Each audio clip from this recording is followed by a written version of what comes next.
Hello दोस्तों, solution by PJ में आप सबका स्वागत है।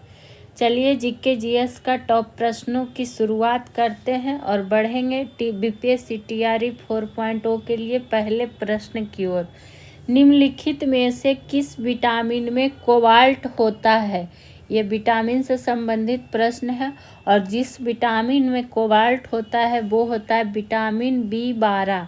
तो ऑप्शन नंबर डी होगा इसका राइट आंसर। वहीं बात करें कि विटामिन B12 का रासायनिक नाम अगर पूछ ले तो रासायनिक नाम ध्यान रख लेना है। इसका रासायनिक नाम क्या होता है? साइनोकोबालामीन। साइनोकोबालामीन।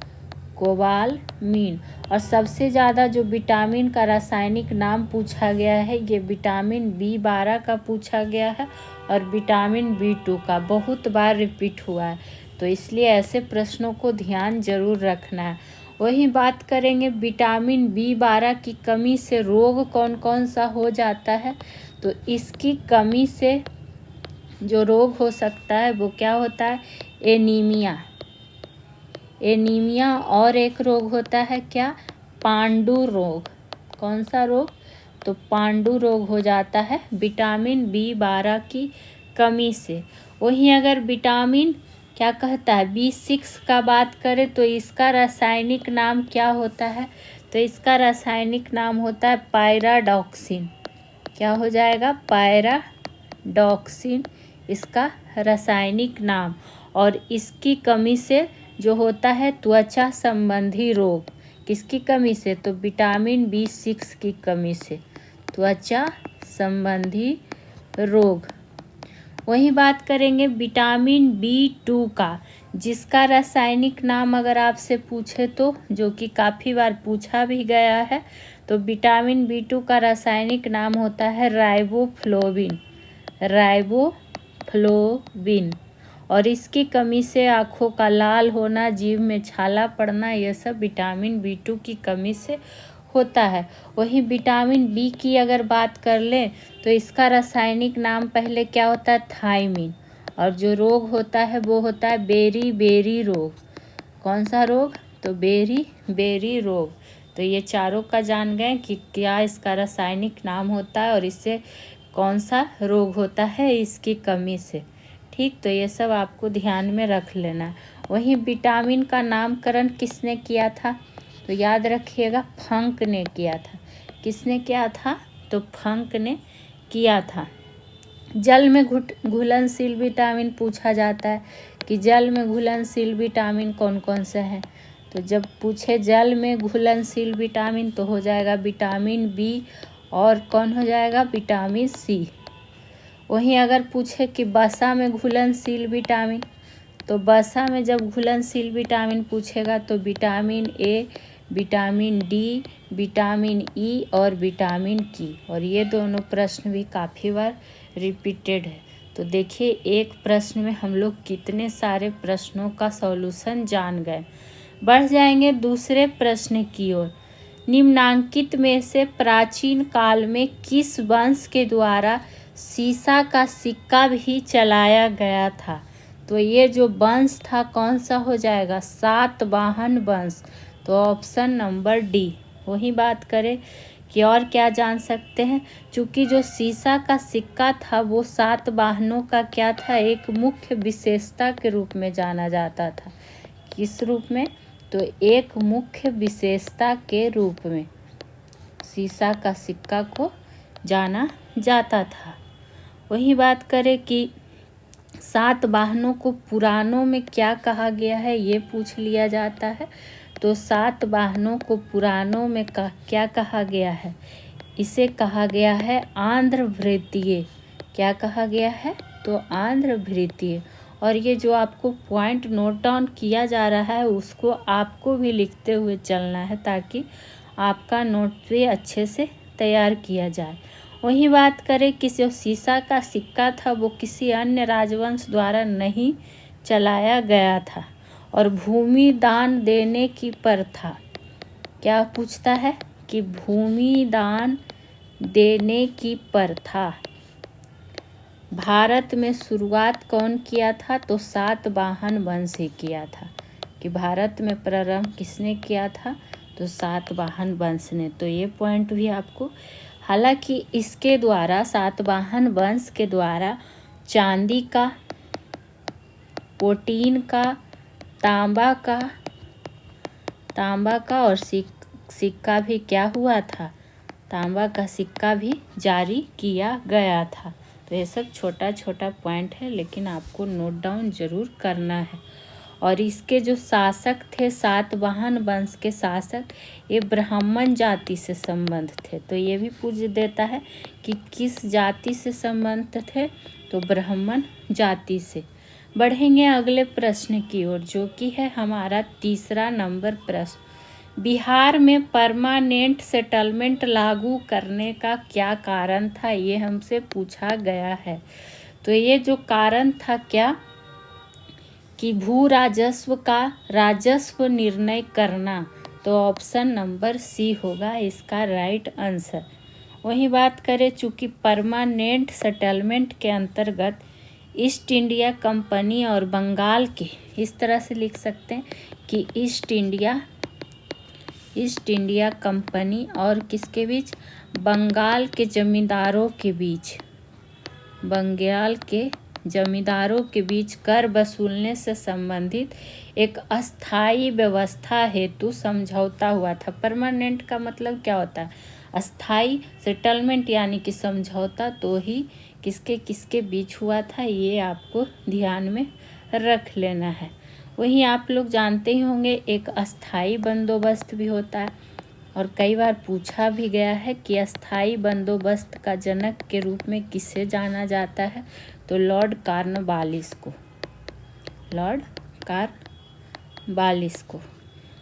बाकी आप लोग पहले भी पढ़े हैं, रैयतवाड़ी प्रणाली, महलवाड़ी व्यवस्था, ये सब हिस्ट्री का आपको पढ़ाया भी गया है। बढ़ेंगे अगले प्रश्न की ओर, जो कि है चौथा नंबर प्रश्न। निम्नलिखित में से गलत जोड़े का चुनाव करना है, यानी कि इसमें से गलत कौन है ये हमें देखना है। तो भीम बांध वन्य जीव अभयारण्य कहाँ है, तो मुंगेर में है। तो ये तो सही है, और ये सब कई बार आपको हम पढ़ाए भी हैं। वाल्मीकि राष्ट्रीय उद्यान पश्चिम चंपारण, ये भी सही है। राजगीर पश्चिम बिहार पटना, तो ये क्या है, गलत जोड़ा दिया हुआ है। वहीं नकटी पश्चिम बिहार कहाँ है, तो जमुई में, तो ये भी सही है। तो अगर ये राजगीर पश्चिम बिहार पटना में नहीं है तो कहाँ है, ये नालंदा में है। तो इसलिए इसका ये क्या हो जाएगा, जोड़ा गलत हो जाएगा। तो यही तो हमें यहाँ पे देखना था। बात करेंगे अगर 5वें नंबर प्रश्न की, बजट 2024 से 25 में कितने जैव संसाधन केंद्र स्थापित किए जाएंगे। देखिए, हर बार हर सेशन में आपको 1 से 2 प्रश्न डेली बजट का भी लाया जा रहा है, और यही बजट का जितना क्वेश्चन कराया जा रहा है उसी में से आपको एग्जैक्ट प्रश्न एग्जाम में दिखेंगे भी। तो आप लोग क्या करें, नोट डाउन जरूर किया करें। तो ये जो है 10,000 जैव संसाधन केंद्र क्या होंगे, स्थापित किए जाएंगे। तो इसका आपको डाटा क्या करना है, ध्यान में रखना है, और कुछ इसमें नोट डाउन करना नहीं है। जहाँ सिर्फ क्वेश्चन आंसर से काम चल सकता है, वहाँ पे सिर्फ क्वेश्चन से काम चलाएंगे, आंसर से। सबसे बड़ा हिमनद निम्नलिखित में से कौन है, तो इनमें से जो हो जाएगा प्रश्नानुसार, तो जो हो जाएगा कौन सा, गंगोत्री। तो ऑप्शन नंबर सी। और गंगोत्री कहाँ है, तो उत्तराखंड में अवस्थित है। कहाँ है, तो उत्तराखंड में अवस्थित है। वहीं अगर इसकी क्षेत्रफल की बात कर ले तो कितना है, 25 किलोमीटर। कंचनजंगा की बात कर ले तो कितना है इसका, 16 किलोमीटर। रुंडुन की बात करेंगे तो 16 किलोमीटर इसका भी क्षेत्रफल है, और केदारनाथ की बात करेंगे तो 14 किलोमीटर। तो इसमें से सबसे बड़ा हिमनद जो कौन सा हो जाएगा गंगोत्री। वहीं बात करें कि और क्या जान सकते हैं, ग्लेशियर जो है पृथ्वी पर ताजे पानी का सबसे बड़ा स्रोत है। ताजे पानी का सबसे बड़ा स्रोत है। ये एक पॉइंट इसमें क्या कर सकते हैं, ऐड कर सकते हैं, सबसे बड़ा स्रोत है। ठीक। और सियाचिन ग्लेशियर बहुत बार सुने भी होंगे। सियाचिन ग्लेशियर जो कि किस रेंज में स्थित है, तो पूर्वी काराकोरम रेंज में, यानी कि पर्वत काराकोरम रेंज में स्थित है। आएंगे अगले प्रश्न की ओर, देखेंगे क्या है अगला प्रश्न। 7 नंबर पे बढ़ते हैं। 28 अगस्त 2024 को केंद्रीय मंत्रिमंडल ने देश में कितने औद्योगिक स्मार्ट शहर तैयार करने के लिए 28,602 करोड़ रुपए के प्रोजेक्ट को मंजूरी दी है।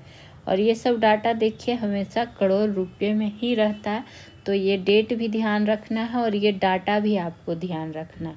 और कितना स्मार्ट शहर तैयार करने के लिए, तो ये आपको ध्यान रखना है कि 12। तो 12 औद्योगिक स्मार्ट शहर है जो कितने राज्यों में बनाए जाएंगे, तो 9 राज्यों में। 12 तो शहर होगा ही औद्योगिक स्मार्ट शहर, लेकिन राज्य कितना, तो 9 राज्यों में। ठीक। तो ये आपको ध्यान में रख लेना है और इसमें कुछ है नहीं कि जो आपको नोट डाउन करवाया जाए। बढ़ेंगे 8वें नंबर की ओर। बिहार के कितने जिले में पायलट प्रोजेक्ट के तौर पर बिहार पुलिस के द्वारा महिलाओं के सफ़र को सुरक्षित बनाने के लिए सुरक्षित सफ़र सुविधा नाम से सेवा शुरू की है।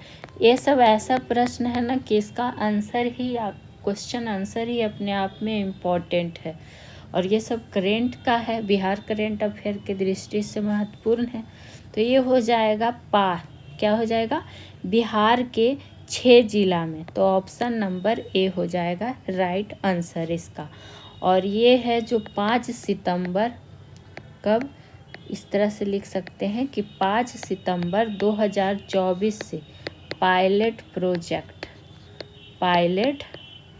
प्रोजेक्ट तौर पर पटना हो गया, गया हो गया, मुजफ्फरपुर हो गया। और चूँकि 6 की बात हुई है तो ध्यान रख सकते हैं कि पटना, गया, मुजफ्फरपुर, भागलपुर, 4 हो गया, भागलपुर, और कौन हो जाएगा, बेगूसराय और नालंदा, ये से शुरू किया गया था। ठीक। हालांकि ये 5 सितंबर से शुरुआत हुआ था और इन जिलों में शुरुआत हुआ था, लेकिन जो सभी जिलों में, बिहार के सभी जिलों में क्या हुआ, शुरू किया गया ये 15 सितंबर 2024 से। 15 सितंबर 2024 से बिहार के सभी जिलों में। लेकिन ये जो सुरक्षित सफ़र सुविधा नाम से सेवा शुरू हुआ है वो 6 में, तो ये भी आपको ध्यान में रखना है। आएंगे 9वें नंबर की अगर बात कर ले। भारत की संसद पर आतंकवादी हमला निम्न में से किस वर्ष की घटना है। ये देखिए काफ़ी इम्पोर्टेंट प्रश्न है और एग्जाम में रिपीट होते रहते हैं। तो ये जो है 13 दिसंबर 2001 की घटना है। तो ऑप्शन नंबर सी होगा इसका राइट आंसर। एग्जैक्ट डेट क्या है, 13 दिसंबर 2001 को पाकिस्तानी आतंकवादियों द्वारा। इसमें तो आपको पता ही है कि नालायक कौन है, तो पाकिस्तानी ही रहेगा। तो पाकिस्तानी आतंकवादियों द्वारा भारत की संसद पर क्या किया गया था, हमला किया गया था। और 26 नवंबर 2008 को, कब, तो 26 नवंबर 2008 को मुंबई में आतंकवादी हमला हुआ था। ये डेट भी पूछा जाता है, कब, तो मुंबई में हुआ था। और 14 फरवरी जो इम्पोर्टेंट डेट है आतंकवाद से संबंधित, 14 फरवरी 2019 को पुलवामा पर आतंकवादी हमला हुआ था। और भारतीय संसद का जो हमला हुआ था उसके जवाब में कौन सा ऑपरेशन चलाया गया था, तो नाम ध्यान रखना है, ऑपरेशन पराक्रम चलाया गया था। ऑपरेशन पराक्रम चलाया गया था, किस लिए, तो भारतीय संसद हमले के जवाब में। अब आ जाएंगे 10वें नंबर प्रश्न पे। और कैसा लगता है प्रश्नों का कलेक्शन आप लोग खुद कमेंट में जवाब देंगे। और अगर आपको सॉल्यूशन पसंद आता है तो प्लीज़ वीडियो को लाइक करें, दोस्तों में शेयर करें और चैनल को सब्सक्राइब जरूर कर लें। 10 नंबर की बात करेंगे तो दाब का ये साई मात्रक हमसे पूछा गया है। तो दाब का ये साई मात्रक देखिए क्या क्या दिया हुआ है, न्यूटन प्रति मीटर प्रति वर्ग सेंटीमीटर, या फिर न्यूटन प्रति किलोग्राम, या फिर इनमें से कोई नहीं। तो ये जो तीनों ऑप्शन दिया हुआ है इनमें से कोई नहीं है जो दाब का एसआई मात्रक है। तो दाब का एसआई मात्रक क्या होता है? एक तो पास्कल होता है, ये आपको पता है। दूसरा क्या होता है? तो न्यूटन प्रति वर्ग मीटर। न्यूटन तो देखिए प्रति है लेकिन सिर्फ मीटर है, न्यूटन प्रति है लेकिन वर्ग सेंटीमीटर है। तो इसका राइट आंसर क्या होता? इसका एसआई मात्रक जो है न्यूटन प्रति वर्ग मीटर। इसीलिए इसका आंसर क्या हो गया कि इनमें से कोई नहीं। वही बात करें कि दाब बराबर क्या होता है। दाब का अगर ये सूत्र इस तरह से पूछ ले या ऐसे ही लिख लीजिए जैसे न्यूटन प्रति वर्ग मीटर है, तो इसको शॉर्ट में किस तरह लिखेगा? इस तरह से लिखेगा साइन के अनुसार। तो ये भी ध्यान रखिएगा। दाब बराबर होता है क्या है? बल बटा क्षेत्रफल, जिसको बल को एफ से सूचित करते हैं, क्षेत्रफल को ए से, यानी कि एरिया। तो ये सब तो छोटा छोटा पॉइंट है। वहीं दाब की बात आई है तो वायुमंडलीय दाब मापने के लिए किसका उपयोग होता है? और ये भी पूछा गया है। तो वायुमंडलीय दाब का प्रयोग किसके लिए? बैरोमीटर से होता है। बढ़ेंगे अगले प्रश्न पे। भारत में सबसे अधिक गेहूं उत्पादक राज्य है, यानी कि कौन सा राज्य है जो गेहूं का उत्पादक है? तो वो हो जाएगा यूपी, यानी उत्तर प्रदेश। ठीक। और पंजाब गेहूं के उत्पादन में प्रति हेक्टेयर में, अगर पंजाब की बात करेगा तो ये क्या है? इस तरह से लिख सकते हैं कि प्रति हेक्टेयर गेहूं उत्पादन में प्रथम स्थान पर है कौन? तो पंजाब। सवाल को देखना है कि हमसे पूछा क्या जा रहा है, तो इसलिए वही बात करें कि अगर आपसे पूछ ले कि विश्व में क्या कहता है सबसे बड़ा गेहूं उत्पादक देश कौन सा है, ये तो भारत का था। तो जब आपसे विश्व में पूछेगा तब कौन सा हो जाएगा? चाइना पहले नंबर पर, और वही दूसरे नंबर पर विश्व में हो जाएगा भारत, गेहूं उत्पादन में दूसरे नंबर पर। तो हर तरह से आपको क्या कर लेना है? ध्यान में रख लेना है, चूँकि ऐसे प्रश्न पूछे जाते हैं। बढ़ जाएंगे अगले प्रश्न पर जो कि होगा 12वां नंबर। स्वामी सहजानंद का संबंध, ये ऐसा नाम है कि बीपीएससी का एग्ज़ाम आप 17वीं दीजिए या फिर बिहार का कोई भी एग्ज़ाम दीजिए, आपको ये प्रश्न दिखेगा। तो इसलिए ऐसे प्रश्नों को तो बिल्कुल इग्नोर नहीं करना है। ये बिहार की किसान आंदोलन के साथ, तो ऑप्शन नंबर सी होगा राइट आंसर। और इन क्या कहा जाता है कि बिहार में किसान आंदोलन को निर्णायक मोड़ देने का श्रेय किसको जाता है? तो स्वामी सहजानंद। और जैसे कि पूछ लिया जाता है इनसे संबंधित कि किसान सभा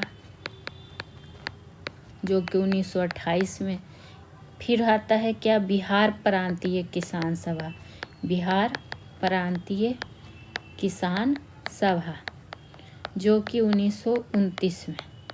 और एक और क्या हुआ था 1936 में, जो कि लखनऊ में, अखिल भारतीय किसान सभा, अखिल भारतीय किसान सभा। और ये क्यों लिखा जा रहा है? चूँकि ये पूछा जाता है और इसमें लोग ईस्वी में कंफ्यूज हो जाते हैं। तो आपको ध्यान रखना है कि कौन सा सभा का ईस्वी क्या है। हालांकि ये तीनों के जो अध्यक्ष थे कौन थे? स्वामी सहजानंद ही थे, इनसे संबंधित यही है। तो इसमें आपको क्या कर लेना है? ध्यान रखना। और 1936 वाला का प्रथम महासचिव का भी नाम पूछा जाता है। तो महासचिव कौन थे? तो एनजी रंगा। कौन रंगा? तो एनजी रंगा। चलिए बढ़ेंगे अगले प्रश्न की ओर। यकीन मानिए जो आपको एग्ज़ाम लायक प्रश्न है बिल्कुल उसी तरह का प्रश्न कराया जा रहा है। प्रश्न को चुन चुन के लाया जाता है और आपको एग्ज़ाम में हेल्प भी मिलेगा इससे, आप लोग खुद देखेंगे। बात करेंगे 13 नंबर की, तो पत्रकार के कर्तव्य का निर्वहन करते हुए जेल जाने वाला प्रथम भारतीय कौन था? तो वो कौन थे? बाल गंगाधर तिलक, बीजी तिलक। ऑप्शन नंबर ए होगा इसका राइट आंसर। वहीं बात करें इनसे संबंधित की, तो पत्रकारिता के लिए क्या हुआ था इनको, जो प्रथम भारतीय बने थे बाल गंगाधर, इन्हें सरकार ने 4 मास का कारावास दिया था। ठीक है। वहीं पत्रकारिता के लिए सेकेंड नंबर पर जो जेल जाने वाले सज़ा पाने वाले थे वो थे सुरेंद्र नाथ बनर्जी। इनको 1883 में सज़ा दिया गया था और इनको 1882 में, तो इसीलिए ये क्या आते हैं, सेकेंड नंबर पे आते हैं। वहीं बात करें बाल गंगाधर तिलक की, तो आपको पता होगा कि मराठा और केसरी समाचार पत्र का प्रकाशन इन्होंने ही शुरू किया था। केसरी समाचार पत्र जो बाल गंगाधर तिलक से ही संबंधित है। एक गीता रहस्य नाम का पुस्तक भी इन्होंने ही लिखा था बाल गंगाधर तिलक ने, और ये सब आपको हम पहले भी पढ़ा चुके हैं। और ये गरम दल से बिलोंग करते थे, गरम दल के नेता के रूप में आते थे। लाल बाल पाल आपको तो याद ही होगा, तो ये सब लिखने की ज़रूरत है नहीं, कई बार आप लोग को पढ़ भी चुके हैं।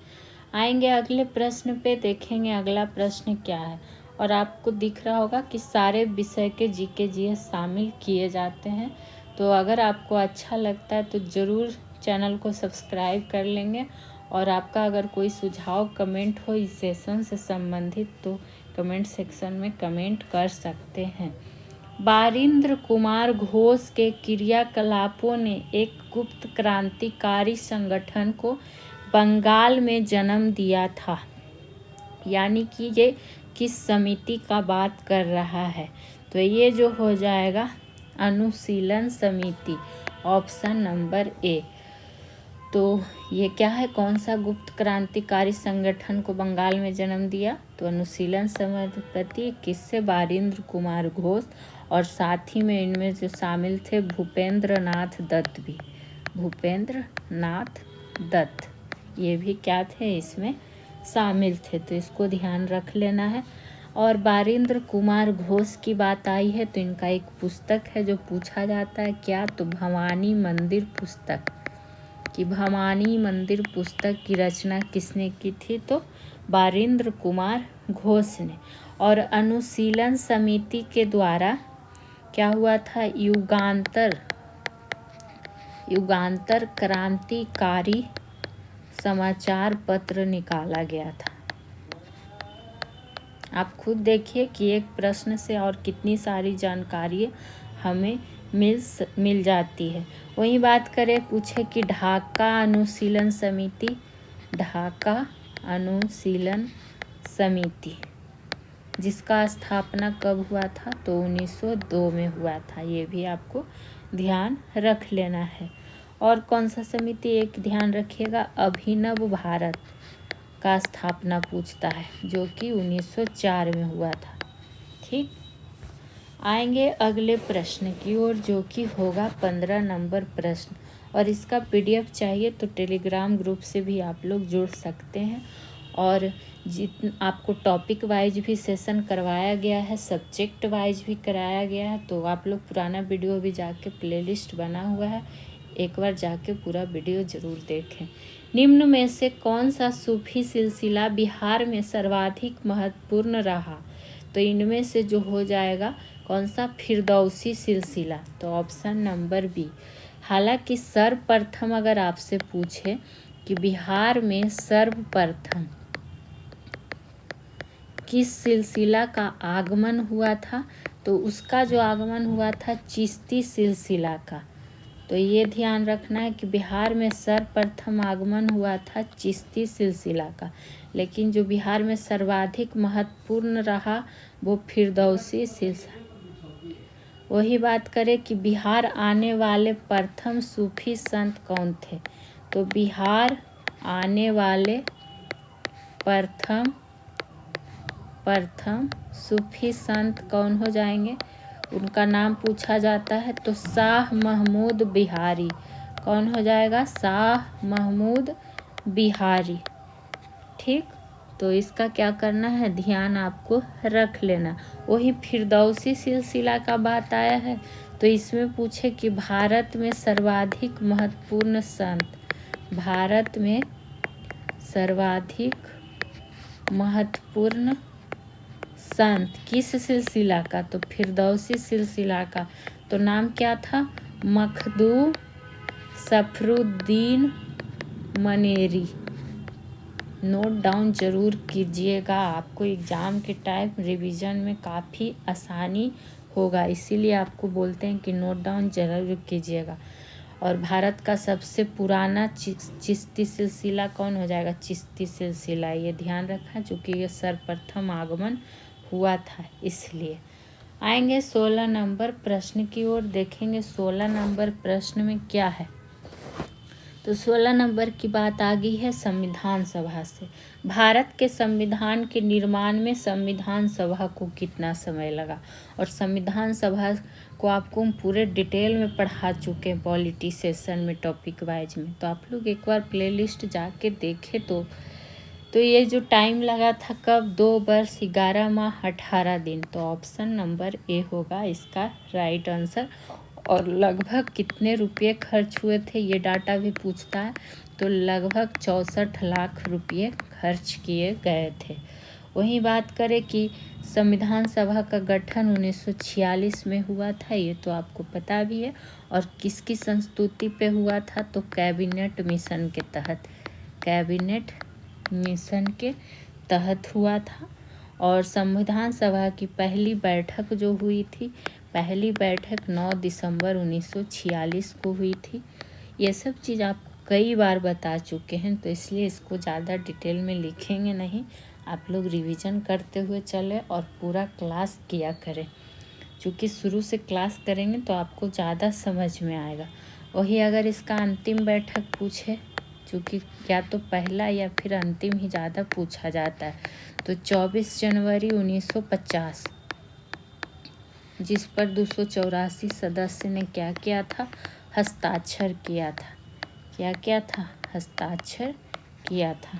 आ जाएंगे अगले प्रश्न पर, जो कि होगा 17 नंबर प्रश्न। भारत की संचित निधि से धन निकालने के लिए निम्नलिखित में से किसका अनुमोदन अनिवार्य है? तो ये अनुमोदन जो अनिवार्य है भारत की संसद का, तो ऑप्शन नंबर सी होगा इसका राइट आंसर। चूँकि संचित निधि से निकालने हेतु जो ये अनुच्छेद क्या हो जाएगा? अनुच्छेद 114, इसके तहत संसद द्वारा विनियोग विधेयक पारित करना क्या है? आवश्यक है। तो ये ध्यान रख सकते हैं।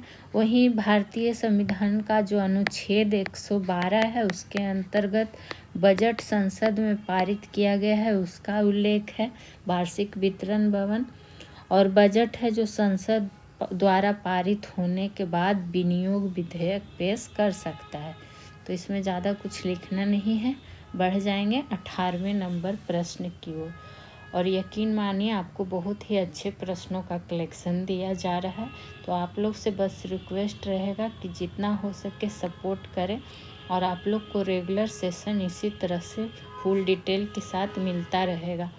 उच्चतम न्यायालय द्वारा आज तक दूसरी सबसे बड़ी खंडपीठ किस केस में बनी? देखिए यहाँ दूसरी पूछा गया है, तो ये जो बनी गोलकनाथ केस में, तो ऑप्शन नंबर बी हो जाएगा इसका राइट आंसर। और जो सबसे बड़ी संविधान पीठ पहली बनी थी वो कौन सा हो जाएगा? केशवानंद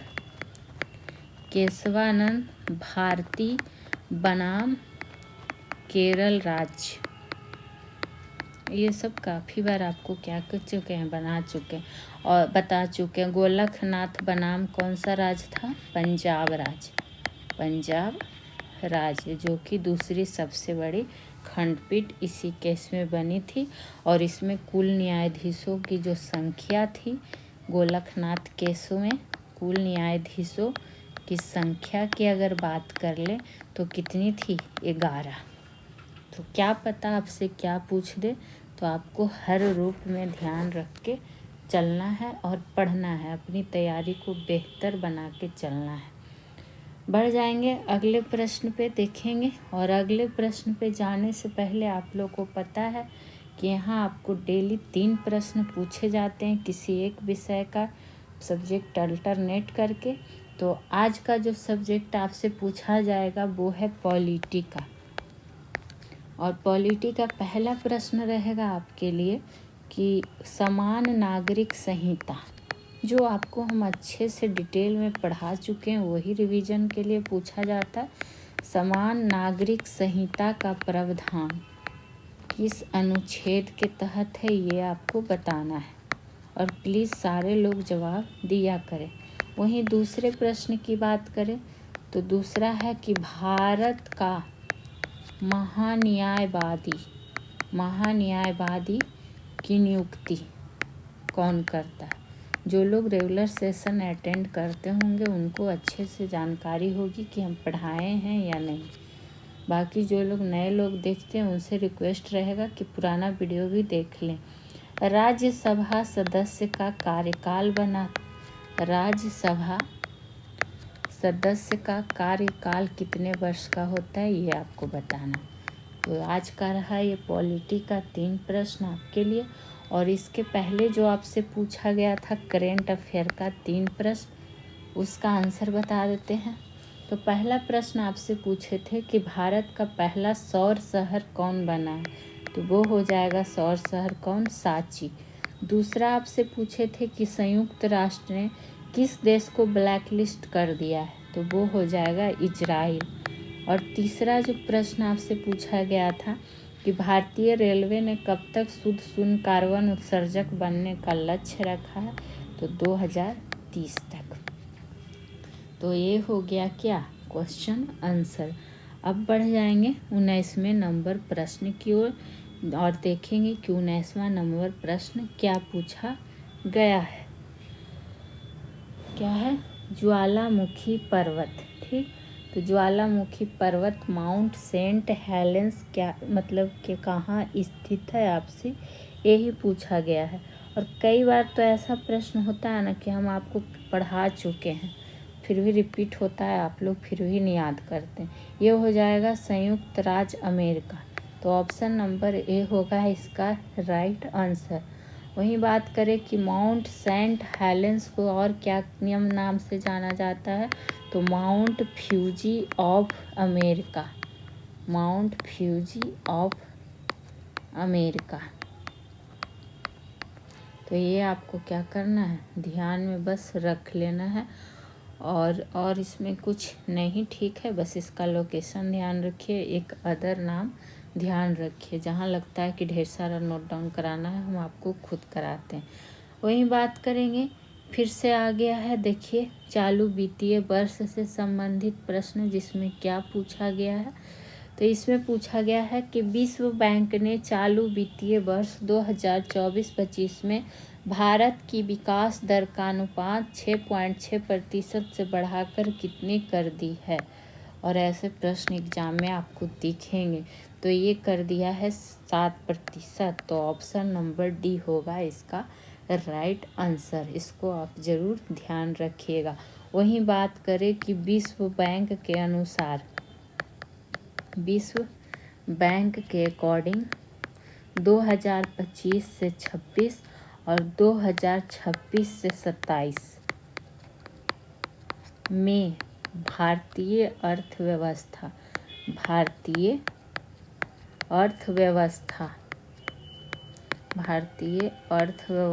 में क्या होगा, इस तरह से नोट डाउन कर सकते हैं, 6.7% की दर से बढ़ेगी। ये भी पूछ सकता है, तो आगे का डाटा भी आपको ध्यान में रखना चाहिए। और विश्व बैंक का मुख्यालय कहाँ है? मुख्यालय है वाशिंगटन डीसी में। वाशिंगटन डीसी, जो कि कहाँ पड़ता है, तो यूएसए अमेरिका में पड़ता है। ठीक, आ जाएंगे अगले प्रश्न पर, जो कि है 21 नंबर और आज का अंतिम प्रश्न। कथन कारक, जो कि काफ़ी स्टेटमेंट के क्वेश्चन इम्पॉर्टेंट है। पहला कथन में है कि हिमालय में भूस्खलन की आवृत्ति में वृद्धि हुई है, तो ये तो सही दिया हुआ है। कारण इसका दिया गया है कि हाल के वर्षों में हिमालय पर बड़े पैमाने पर खनन कार्य हुआ है, तो ये बात भी सही है।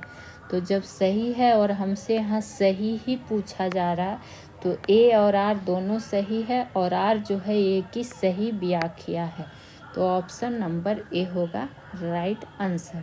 वहीं बात करें कि इस एक पॉइंट इसमें ऐड कर सकते हैं कि भूस्खलन का मुख्य कारण, क्या लिख सकते हैं कि